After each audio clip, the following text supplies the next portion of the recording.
after someone dies, that's a blur, a major blur, and you're trying to go through all this paperwork. And in many cases, I've had the wonderful opportunity, as I'm going through records, calling folks saying, hey, listen, do you realize you have this benefit you can use to get an education? Oh, yeah, I forgot about that, Denise. And then what happens is they do the paperwork, they're getting an education, they're starting to move on with life. One of the things that I know the majority of us do, if not all of us, is we go through the list of our survivors. And due to duty status, time of death, the date of death, we can kind of look and say, hey, listen, this child is going to turn 18. And this child needs to know that they need to fill out certain paperwork to keep a benefit going. Also, they need to know that, listen, there are these educational opportunities. And then in addition to that, we have a list of possible scholarship opportunities this long you can apply for. So it's a wonderful feeling to be able to connect with these families, make that phone call, and help walk them through the process of making sure they're using benefits that they're entitled to, making sure that they're filling out that paperwork so there isn't a stop in benefits, making sure that they know that there is someone out there associated with the military, that we love them and we still care for them. Our son was killed in Kandahar, Afghanistan in 2009. When they originally were deployed at that point, they were sent to Iraq, which was his second tour in Iraq. They were only in Iraq for a couple months when they decided that they were needed more in Afghanistan, and that became the first time in history that they had moved an entire battalion from one war front to another war front. October 15th of 2009, he was killed when an IED struck the vehicle that he was in the lead vehicle in a convoy, and they were struck by the IED, and he and the 3 people that were in the vehicle with him were all killed. We have been told that up until that point, that was the most powerful IED that we had encountered from the enemy. They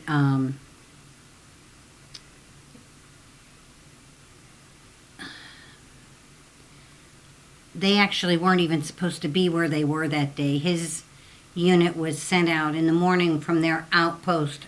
Different groups, squads were sent out to different directions. And they went out that morning, and another one of the groups radioed that they were taking heavy fire and they needed assistance. And my son said, you know what, we can get there quicker than sending another group out from the outpost. We'll take care of it. And so the commander of their unit came and joined Glen's group, and they changed directions and went to offer assistance to the other unit.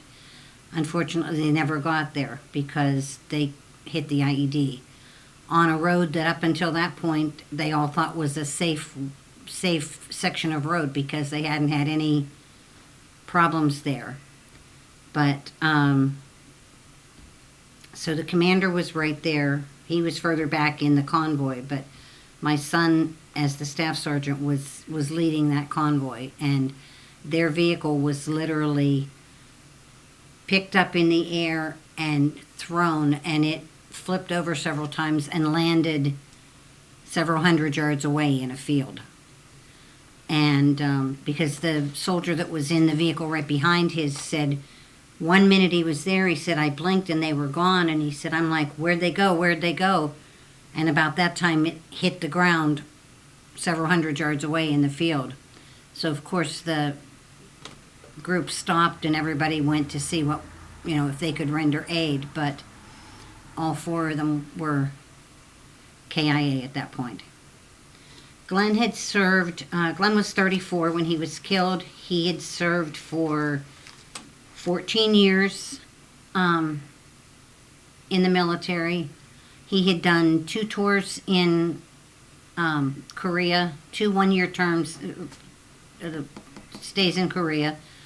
he had been in Kuwait, he had been in Iraq for a year at one point, and then started out on this tour in Iraq and then ended up in Afghanistan. So he had been stationed. When he first went into the military, he did his basic training and then his AIT at Fort Leonard Wood in Missouri, and then his first duty station was in Colorado Springs at Fort Carson, which kind of became his home base. And then when he would go to Korea, or he would go to deploy overseas, all but once he was always back to Fort Carson. Once when he came back, they got stationed in Fort Hood, and they spent about a year or so in Fort Hood, and then he was sent back to Fort Carson, and no more than got back to Fort Carson and got deployed again at that point. But he loved the service, he loved his fellow soldiers, and I don't think he would have been happy doing anything else. He loved to mentor soldiers. He kind of checked to see who really wanted to stay in and who was just going to do a 2 or 3 year tour and get out. If it was somebody that he thought would be a good soldier and was worth spending the time with, he went above and beyond to help mentor and train other soldiers. And he was very well respected by his fellow soldiers. He told me while they were over there in Afghanistan, at one point when we talked, he said that about how much his soldiers respected him because they knew that he would never ask them to do anything that he wouldn't do himself. He wasn't one to just sit back and order people to go do this or that. And he said, my soldiers know that I would not ask them to do anything that I won't do. And he said, these guys would follow me to the gates of hell with nothing but a spoon, because they know that I'd be in the front leading the way. And that's how those guys felt about him. When they left Iraq and went to Afghanistan, they didn't have enough cots for everybody. So he would have had a cot with his tent because of his rank, but the men below him didn't have enough cots for everybody, and my son refused to use his. He said when his men had a cot, he would use his. So he kept his supplies and his uniforms and things on the cot and used it like a storage area, and he slept on the floor until his men had cots. And he was getting close to the holidays, and he went over to the barracks and he posted a message on the barracks that anybody that didn't get to go home for the holidays, and if they didn't have anywhere to go, they were welcome to come to his house. He said they wouldn't have anything fancy, but there'd be plenty to eat, and there'd be plenty of company, fellowship, and they'd have a place to go.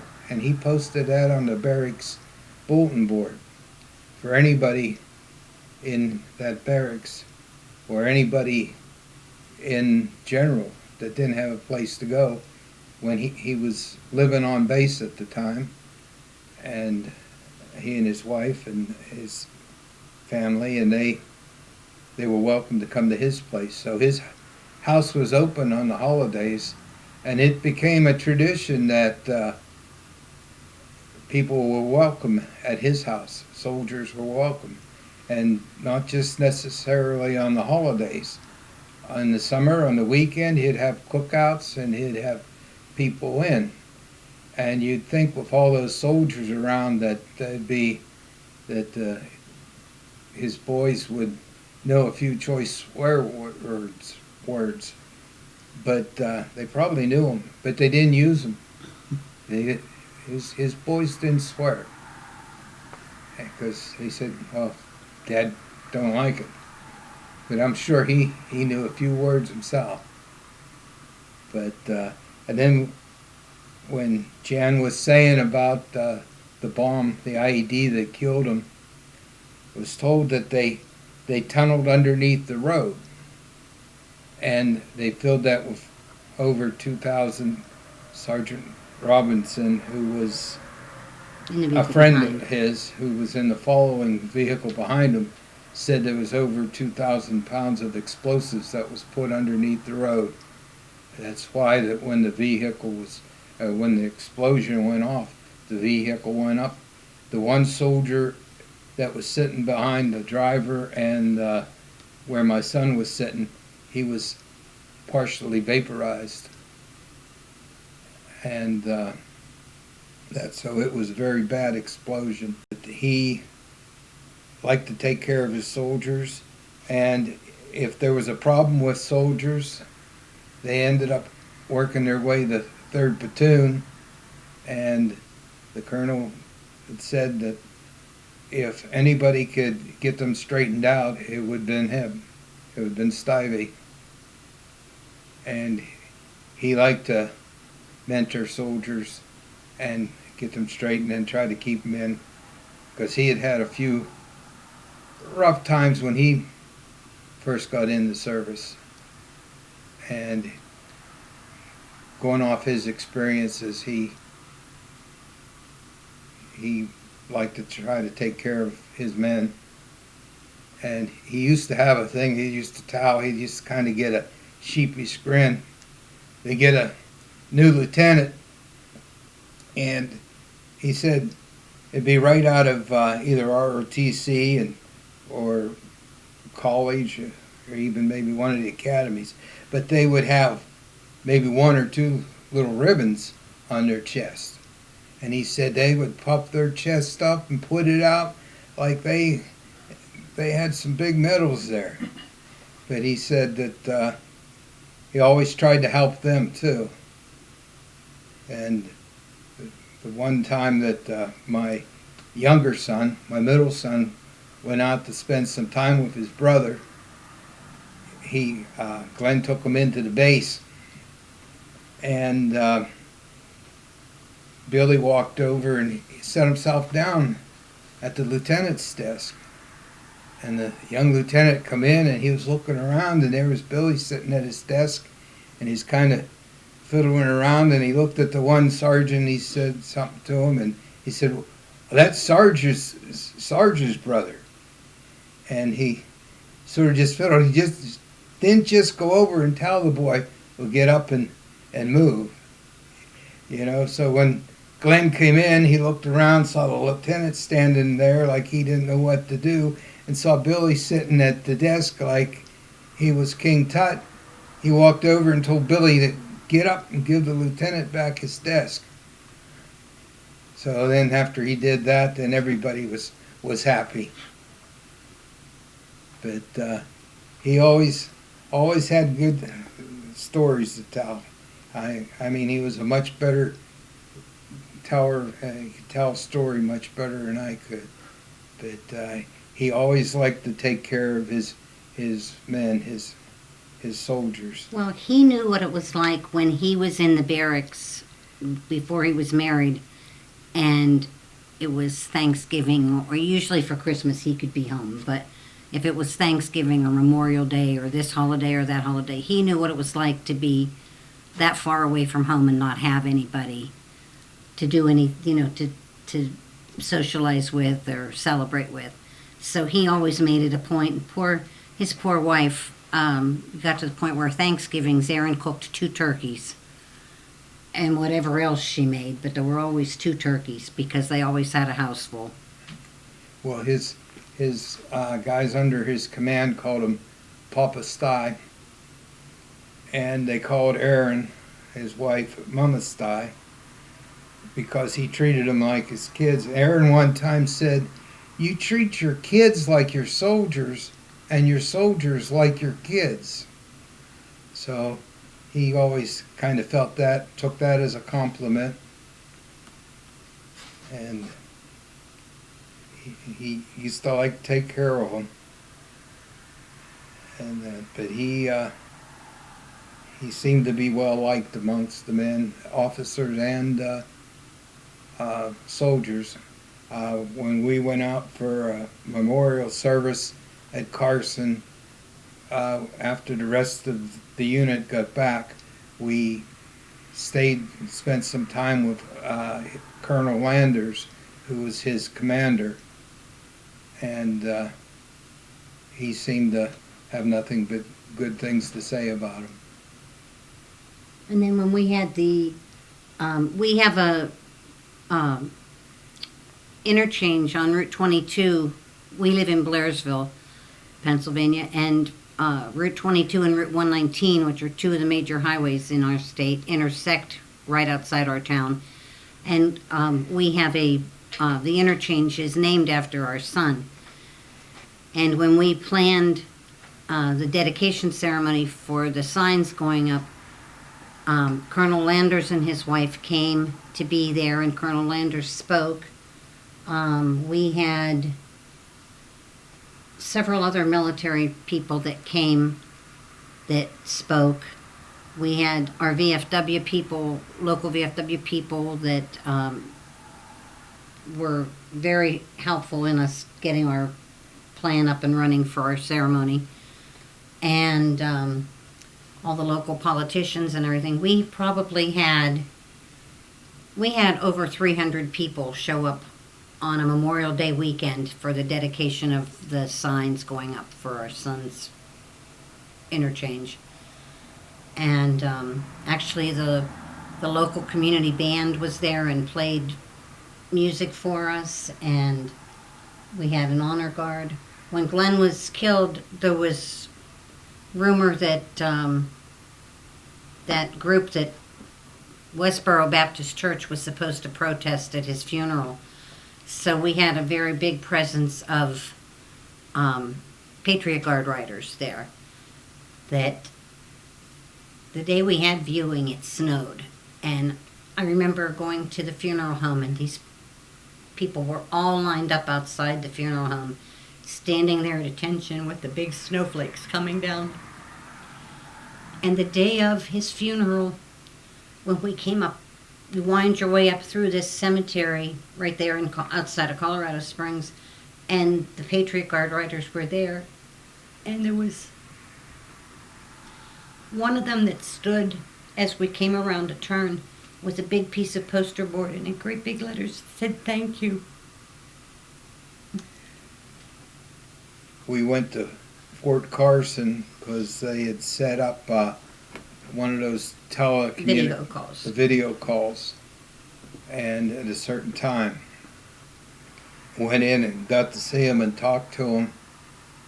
And the thing that strikes me the most about that call was he was only 34 years old, but when they went to Afghanistan, it's like he aged, like the stress and the tension on him was so much more.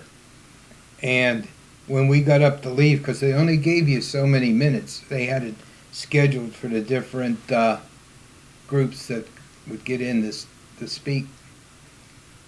But when our time was up and his time was up, he didn't move. He wasn't going to move. And when we were leaving the room, he wanted to talk to me. He started to talk to me, to say something.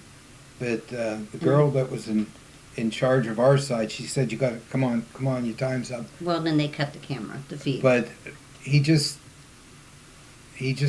felt like he had something to say. But the thing that struck me the most was how much he had aged. You know, how old he looked. And haggard.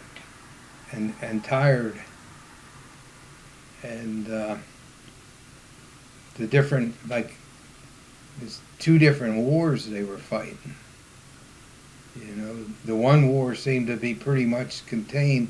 The other war seemed to be wearing everybody down. We started going down to Camp Dawson in West Virginia every year in September for that. And it's a wonderful weekend you get to talk to other families that are in the same situation as you are. Some of us are farther along, some of us are just starting into this process of being Gold Stars. But there are parents, there are grandparents, there are spouses, there are children, siblings, they're all welcome. And they have different programs that you can participate in. They have craft things, they have all kinds of different things that go on. Or you can just not bother with some of those things and just enjoy the free time and just sit and visit with people. But it's always a nice weekend to be able to get together with them. And we've been to baseball games with this Survivor Outreach program. We've been to a pit game. The ships. There are a number of different organizations that do different things for Gold Stars as well. There's a lady whose son was killed in service, and she started a nonprofit thing, and she's out in Arizona, but she's got a lot of sponsors through different companies, and they have a weekend retreat at this huge ranch that's owned by a church, one of these huge churches out there, that they bought our plane tickets. The only thing we had to pay for was because you had to charge for your luggage. We paid for that, and we paid for parking while our car was at the airport. But they paid, once we got to Pittsburgh Airport, they paid for our flight. When we got there, they fed us while we waited for hours because people were coming in from all over the country. And this conference was where? This was in, it was called Alasso Ranch, and it was about 100 miles or so. 2-hour drive. East of Dallas. We landed in Dallas, Fort Worth Airport, and they put us on a charter bus and they drove us there. And this place was unlike anything I've ever seen at a camp before. They had 3 swimming pools. They had horseback riding. They had bicycle on trails. They had paintball stuff. They had a zip line, which our granddaughter absolutely is thrilled with zip lining now. Yeah. But we even did the zip line, and you zip lined across the lake. And they had fishing, and they had boating, and paddle boarding, Horseback. and canoeing, and pretty much you name it, they had it. We received this memory box several years ago from a group that they call themselves Fallen Soldier Memorial Boxes.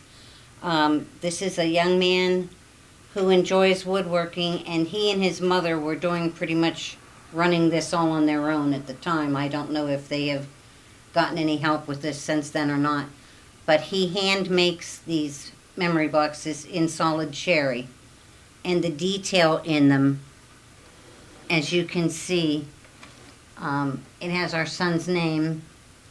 It says Staff Sergeant Glen H. Stivison, Jr., U.S. Army, and his date of birth and date of death. It has all gave some gave all, and the different emblems and the soldier's cross on the lid.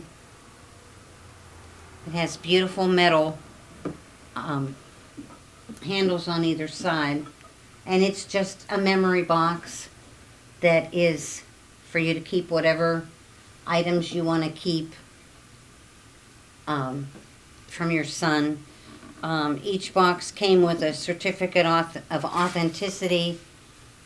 Tells when the box was made, and this acknowledged someone who had sponsored and funded the cost of our box. And it was a young man named David Boulez of Paso Robles, California, that did this box. And I'm sure some of the other Gold Stars have told you that as a Gold Star, to us, our biggest fear is that our son, our soldier, our hero will be forgotten through time. And knowing that there are others who care and take the time to do things like this, or like the lady who has the retreat thing in Texas, people that have given us a bracelet or a necklace or different things that different people have offered to Gold Star families means a lot to us. And those of us who belong to Facebook there are multiple Gold Star pages on Facebook that you can join, that we kind of support each other on the bad days and try to help other people when they're having bad days. But knowing that besides us other Gold Stars, that there are people and organizations who really care and are there for us means the world to us, that our child will not be forgotten.